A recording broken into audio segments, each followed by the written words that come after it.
Okay, the push-up is an excellent closed kinetic chain exercise for the upper body. Okay, so it's basically the push to the pull-ups pull.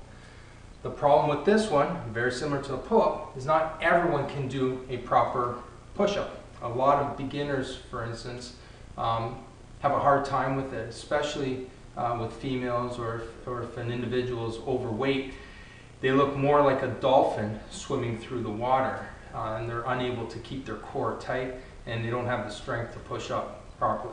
So for these individuals, you can use a modified push-up, but a much better option is to use a push-away instead. So by raising the hands up, it makes it more easier, and by raising the feet up, it makes it more challenging. Okay? So a push-away can be done against a wall, or an even better option would be to use a Smith machine, or in this particular case, a power cage. So right here, I have the bar set up at number 12.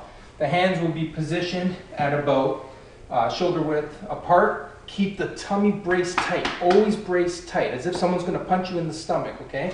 And then lower the chest, mid-chest should touch the bar, and then push away, okay? Control down, touch the chest to the bar, and then push away.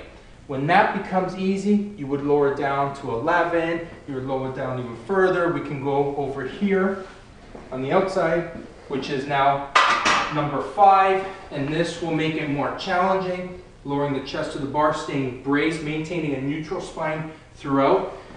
And then from here, of course, you will transition to the ground.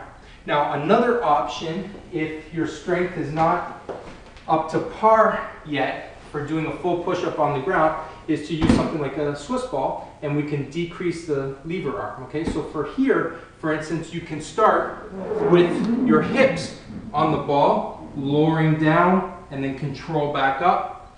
You can transition out to thighs, again, lower down, back up, further out to shins, stay braced, tight, control, back up, and then you can go to your toes, and even one leg, and back up. Use the, they call it the kiss the baby technique.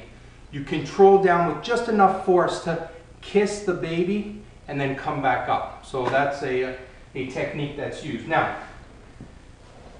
once you go from doing these type of variations, you can progress to doing them on the floor.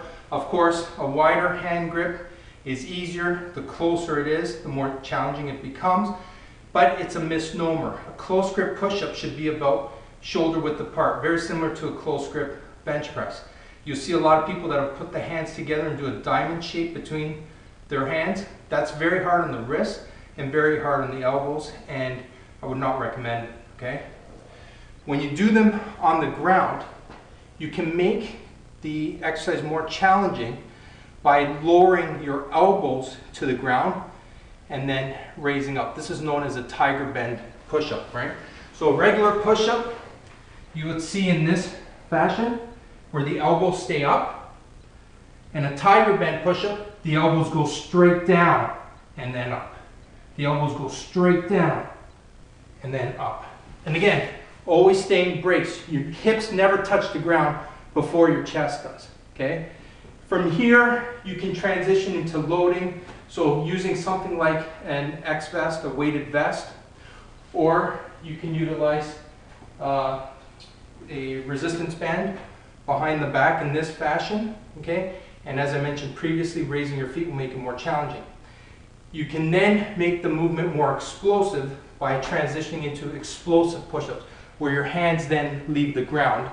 And from there, a challenging version is what we call clap push-ups, so clapping in between, which is it's a plyometric exercise. So it involves a stretch shortening effect. So there are many variations of the push-ups.